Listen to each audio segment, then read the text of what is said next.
For animal lovers, including some young aspiring veterinarians, working at Global Wildlife Park in Folsom seemed like a dream job. They worked as wagon drivers and tour guides and gift shop clerks, but the highlight was bonding with thousands of creatures that roam free on the 900-acre compound. It's the type of place you get there early and you leave late of your own accord. You go on your day off. You know, you go play with the animals. We go on our day off.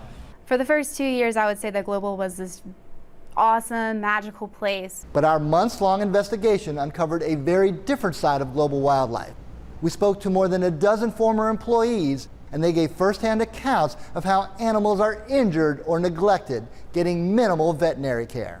They say the carefully cultivated image of a nonprofit conservation center is a myth. Once I worked there and started to really pay attention and hear other stories from employees in the past, that's when I started to notice that things were not as they appeared. Global Wildlife gives wagon tours several times a day, allowing visitors to feed everything from deer to llamas to huge Watusi cattle. It looks like the, utopia for animals.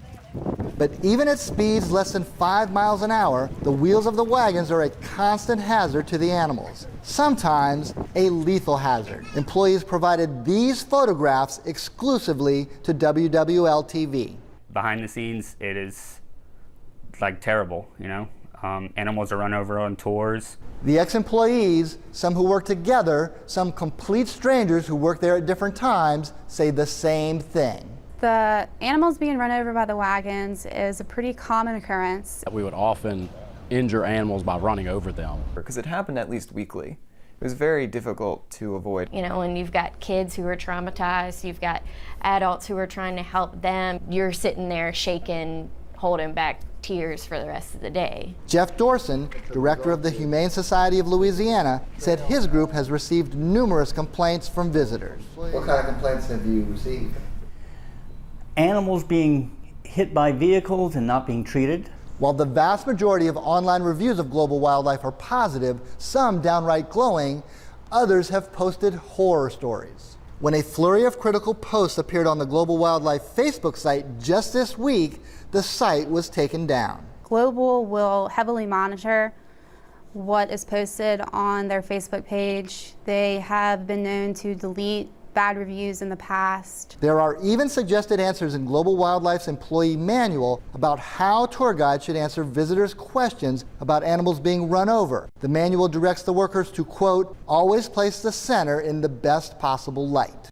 We were instructed, of course, to not talk to the public about things that happened, on the facility. We have tried repeatedly over the past month to get answers from Global Wildlife, but owner Ken Mathern and his management team have not responded to our requests for an interview. Mathern did talk to NOLA.com for a recent article. He is quoted saying that animal deaths from wagon accidents are rare. And in this Facebook response about animal care and injuries, Global refers to its, quote, team of veterinarians available at any moment. When we asked management to expand on these previously published comments, newly hired operations manager Jimmy Zameen responded yesterday with a written statement. It reads, in part, there were many issues with prior upper management and other employees here at Global. Once the issues were identified, all involved were immediately terminated. Obviously, you are pursuing this news report based on statements from the people that were actually causing the problem. While some of the former employees were recently fired, others quit. And as a group, their employment spans nearly 20 years. They all said Global Wildlife's responses about injured animals and their treatment are misleading. What were you told to tell the visitors when that happened? That's on his way. The vet was on his way. Was the vet on the way? The vet has never been on his way. Employees say a local livestock doctor was sometimes used to treat larger animals such as giraffes and camels. But for routine mishaps, The vet's on their way. That was another big thing they always told us to say. But for an animal that was hit by the wagon, the vet never came. many of the former employees said the use of the word vet was sometimes code for something much grimmer. And if it's a herd animal or, they said we'll call the vet out, and 9 times out of 10, the vet's either a hammer or a .22 caliber rifle. On multiple occasions, it's been brought up to use a bat. I've seen the bloody baseball bat, multiple times in the back of the utility trucks. In the NOLA.com article, Mathern was quoted as saying accounts of euthanasia by hammer or bat were ridiculous. The Global Wildlife Facebook post states that if euthanasia is needed, it's done in, quote, the most humane way by a team of animal experts. When it would get run over like halfway, like the hind legs would get crushed, I mean, you got to put it down. Sure, and how was that done? Various ways. Such as? 22 bat, hammer. There were times where probably an animal would have been okay to just be nursed back to health by a veterinarian. Most of the ex-employees said they pushed for improvements. Global Wildlife, in fact, cites the addition of special mud flaps in front of the wagon wheels to avoid animal collisions. But the employees say the mud flaps are only moderately effective. Many said they pushed for a fail-safe remedy to avoid mishaps altogether. We tried to suggest ways to improve the safety of the wagons, specifically for this specific problem.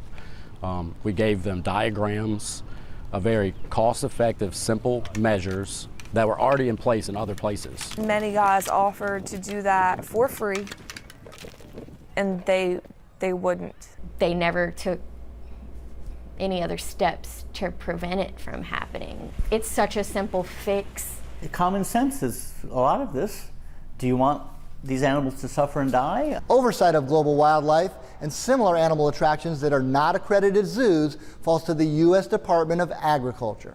In the NOLA.com article, Mathern pointed to the park's USDA inspection record. We checked, and reports from 2016 to 2018 were clean. But the most recent inspection report from February cites a disturbing violation. The report states that in December, 2 animal care workers shot and killed 2 deer for sport. But this is a conservation park. You would think that would be the top priority is the safety of animals. It's a quote-unquote conservation park. You know, they live this basically, you know, Disney World image of we're this conservation park. It was sad. I mean, I would go home plenty of days and just cry. Ken Mathern didn't set out to own a wildlife park, but after buying some deer, kangaroos, and giraffes in the early 90s and letting them roam free on the Folsom property he inherited, a public attraction was born, and a lucrative one. Global Wildlife's tax forms show that the animal park, which allows visitors to feed animals from open-air wagons, generated $3.7 million in revenue in 2017, the most recent year filed. We know this because Global Wildlife is incorporated as a foundation, a nonprofit charity that is required to make its tax returns available to the public. The charity's stated mission is education, primarily through the tours by well-informed guides. The tax forms highlight free lesson plans for teachers available on Global Wildlife's website, but we couldn't find any. The only programs listed under the Education tab cost an extra $5 a person, on top of the $13 to $19 a head charge for the wagon tours. We're just told to tell people it's a nonprofit and all this money's a donation and it goes back into Global Wildlife and does all this for the animals. But Mathern owns another company called Global Resources, a private for-profit corporation, and the two companies overlap in ways that experts say raise questions about how charitable the charity really is. Global Wildlife Center to him is a business, not an animal refuge. One business venture is the sale of animals. The recent tax forms show gross sales of inventory topping $1 million. And in this manual directing employees how to answer visitors' questions, the workers are told to say animals are sold or traded to other parks and zoos. We talked to more than a dozen employees, but none could ever recall any exchange with a zoo or conservation center. But they do recall many animals being sold. They sell animals to hunting ranches. I've never seen them sold to a conservation facility, ever. All of the ones that we ever saw sold were sent to local hunting parks. They say the most frequently sold animals are deer, sometimes by the dozens. We would catch 20, 30 fallow deer at a time and put them in the trailer and bring them to their spot. And they were to be hunted. shot and killed. Yeah. The employees said thinning the herds was sometimes necessary to avoid overpopulation, but seeing bucks with impressive antlers sold for hunting purposes struck them as contradictory to the park's stated mission.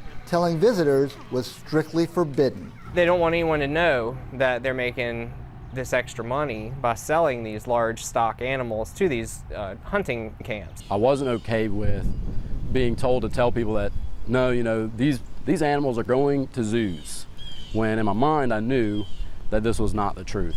The ex-employees say the sale of animals is just one way that Mathern seems to make money. In fact, he has been open about the fact that he and Global Resources, his for-profit company, own the land and the animals. Basically, the nonprofit pays a rent to Global Resources for using the land, for using the animals, for using the equipment. The tax forms show that the charity pays more than $1 million a year for rent and contracts. I think that would definitely serve as a potential flag. We were instructed to build this, very Disney-esque landscape, and I really started to kind of see, behind the curtain, like, no, there is one person that is benefiting from all this. For several weeks, we have tried to contact Mathern to get answers about global wildlife, but he has not made himself available for an interview.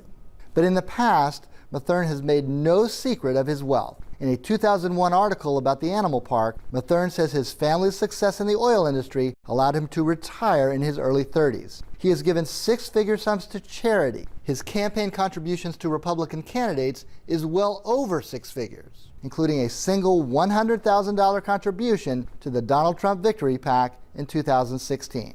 This recent purchase is the profile photo on Mathern's personal Facebook page. When I was there, he bought a $1 million yacht. With so much overlap between Mathern's nonprofit and for-profit businesses, we asked a tax expert about whether the arrangement raises any red flags. We have to see that the money being taken in by the charities actually being used for the exempt purpose. But the employees say they frequently used Global Wildlife's credit card to buy personal items for Mathern. You would also be sent on personal errands for the owner with Global Wildlife's credit card, whether it be picking up dry cleaning, going to the groceries. I've had to go and buy cases of wine. Because that's not allowed under the charitable rules and actually would be grounds presumably for eventually losing exempt status. McCartan said nonprofit officials must avoid overlap or conflict of interest with their for-profit ventures. And there are restrictions on the ability of private shareholders or private individuals to benefit from charities. But Mathern's companies are closely intertwined. His Global Resources Facebook page is devoted to the animal park. In fact, his primary residence is this property on the grounds of Global Wildlife. At the very back of the property, they have what's called the bungalows, and that's his giant house with the pool and guest houses. In the employee manual, workers are instructed to say the bungalows are for visiting directors, media, corporate sponsors, and VIP guests. But records show that Mathern uses it as his domicile, where he takes his homestead exemption and registers to vote. We're supposed to remain completely hushed that there was anyone that lived there on the facility or that anyone ever profited from the facility. But you weren't allowed to say that to the public? No, not at all.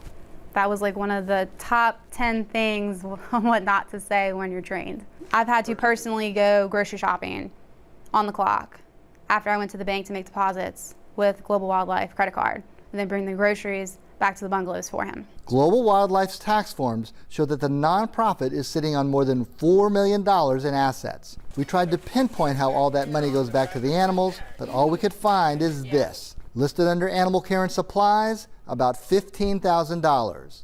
Listed under veterinarian, $168. I started reporting on this series about Global Wildlife Animal Park after seeing a few social media posts by former employees. Well, those comments quickly generated hundreds of responses about animals being hurt or neglected at the popular wildlife attraction. Before long, more former employees joined in, and so did visitors who had seen gruesome accidents. Just last week, a new Facebook group was formed, Global Wildlife Horrific Encounters. But among the hundreds of posts, a few employees made accusations of a different nature. Specific accusations against Global Wildlife founder Ken Mathern.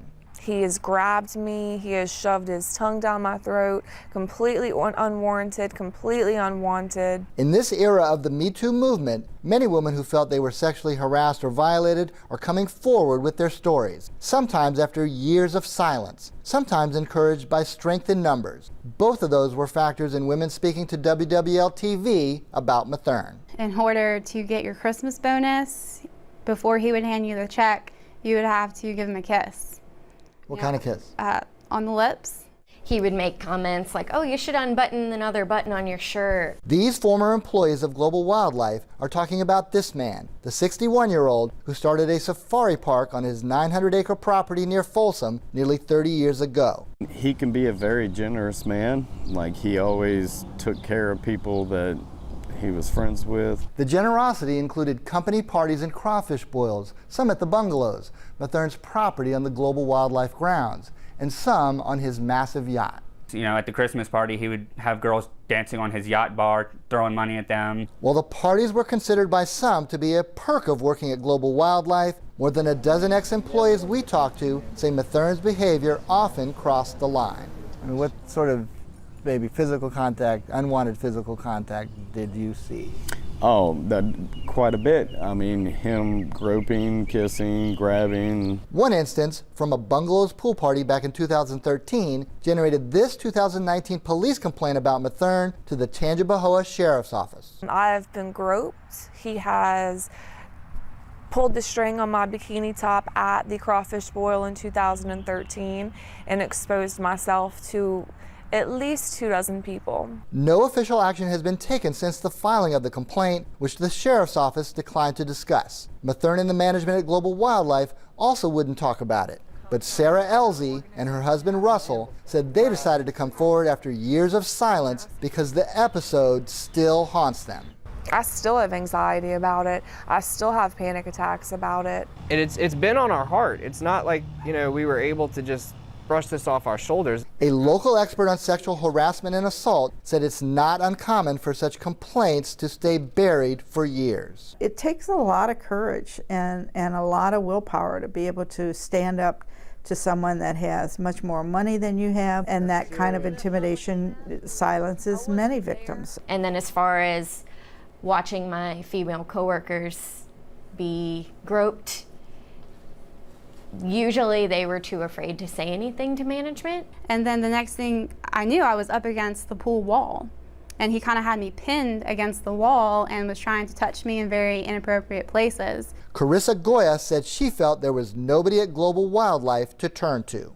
If you complained about something so severe such as a sexual assault or harassment, if it got back to Ken, you'd be fired. We showed our experts some of the allegations, including the bikini incident and kisses for Christmas bonuses. It would be so out of bounds that I would never even ever think that that would be acceptable or appropriate. And I can see how young, especially young girls, could get trapped into that, not really realizing, you know, what they're in, and not really knowing how to stand up to someone, especially if they're a pretty powerful person. Sarah Elzie said she never had high hopes that her complaint would lead to any police action, but she believes, more than ever, that it is important for her to speak up.